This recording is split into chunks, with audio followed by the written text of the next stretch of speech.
नमस्कार दर्शकों, आवाज इंडिया में आप सभी का स्वागत है। अगस्त महीने में वसई विरार शहर की मुख्य सड़कों पर बड़े बड़े गड्ढे हो गए थे। इन गड्ढों के खिलाफ कई सामाजिक कार्यकर्ताओं और नागरिकों के संगठनों ने आक्रामक होकर नगर पालिका से गड्ढों को भरने की बड़ी मांग की थी। कई राजनीतिक नेताओं ने महानगर पालिका के खिलाफ प्रदर्शन किया और गिरे हुए गड्ढे में पेड़ लगाए। अब महानगर पालिका ने इन प्रदर्शनकारियों की मांग को गंभीरता से लिया है। सड़क पर बने गड्ढों को भरना भी शुरू कर दिया है। हालांकि महानगर पालिका ने ठेकेदार के माध्यम से इन गड्ढों को भरने का काम किया।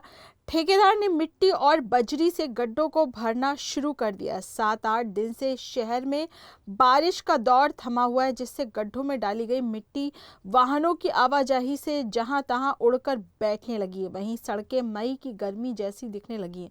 उड़ती धूल और पैदल चलने वाले नागरिकों को होने वाली परेशानी ने नागरिकों की जान ले ली है। सर, आपका नाम क्या है? मेरा नाम विनोद नायर है। आप कहाँ पे रहते हो और इस रास्ते से जाते समय कौन सी तकलीफ को आपको सामना करना पड़ रहा है? तो काफ़ी है सर, क्योंकि यहाँ पे इतनी धूल मिट्टी उड़ रही है, इसमें काफ़ी मुश्किल हो रहा है। मैं लास्ट वीक में 2 दिन पहले मैं यहाँ से आ रहा था, स्लिप होने का चांसेस ज़्यादा था और मैं बच गया। काफ़ी मुश्किल से मैं वहाँ से निकला हूँ। और जितने ट्रकें वगैरह आ रहे इतनी धूल मिट्टियाँ उड़ रही, इतनी धूल मिट्टी है कि सामने का जो गाड़ियाँ हैं वो तो बिल्कुल दिखता ही नहीं हमें। कैसे हम चलावे गाड़ी? तो हम ये निवेदन करते हैं कि प्लीज़ सरकार, जो भी यहाँ के सरकार है, उनसे निवेदन करते हैं कि जितनी जल्दी हो सके इसका कुछ समाधान निकाले, हल निकाले।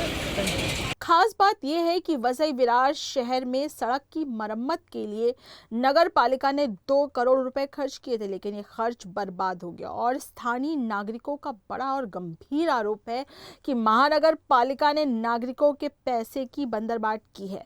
भारी बारिश के दौरान सड़कों पर उड़ने वाली धूल के कारण अब नागरिकों को सर्दी, खांसी और बुखार की समस्याओं का सामना करना पड़ रहा है। नागरिकों ने पूछा कि नगर पालिका प्रशासन अब भी सड़कों की सफाई करेगा क्या?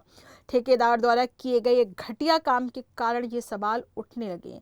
क्या महानगर पालिका ठेकेदारों को काली सूची में डालेगा? आपका नाम क्या है? मेरा नाम वैभव खड़ेकर, आम आदमी party Vasai taluka general secretary. क्या बात में क्या कहना चाहोगे? रास्ते पे धूल मिट्टी उड़ रही है, क्या मांग रहेगी आपकी? वसई विरार महानगर पालिका 2 करोड़ रुपए गड्ढा भरने के लिए खर्चा किया है। वसई विरार महानगर का एक तो जो लोगों का टैक्स है वो बेवजह किधर भी खर्चा करती है। अभी रास्ते का काम, गड्ढा भरने का काम किया है, ठीक है, लेकिन वहाँ धूल मिट्टी जो जमा हो रही है रास्ते पे, वो निकालने के लिए उनको कोई आवाज़ नहीं कर रहा, रास्ता नहीं दिख रहा है। अब मैं इस माध्यम से, आवाज़ की इस माध्यम से हम आपको रिक्वेस्ट करते हैं, विनती करते हैं कि ये रास्ते का धूल मिट्टी का जो भी वो साफ सफाई कर दो। और यहाँ के आवाम है, यहाँ एक सरकारी हॉस्पिटल भी है, और रास्ते का जो धूल मिट्टी उसकी वजह से जो तकलीफ हो रही है, वो बीमारियाँ हो रही है, वो ना हो पाए। क्या आगे की मांग रहेगी? वही मांग रहेगी कि रास्ते का गड्ढा भरने से कुछ नहीं होने वाला है। ये जो धूल मिट्टी का तकलीफ हो रही है उसकी वजह से बहुत सारी बीमारी हो रही है। नज़दीक सरकारी दवाखाना है। अगर ये नगर पालिका स्टेप नहीं लेती है तो हम आम आदमी की तरफ से जो आंदोलन करना चाहिए उनको मालूम है आयुक्तों को, हम लोग आयुक्त आंदोलन में बैठेंगे।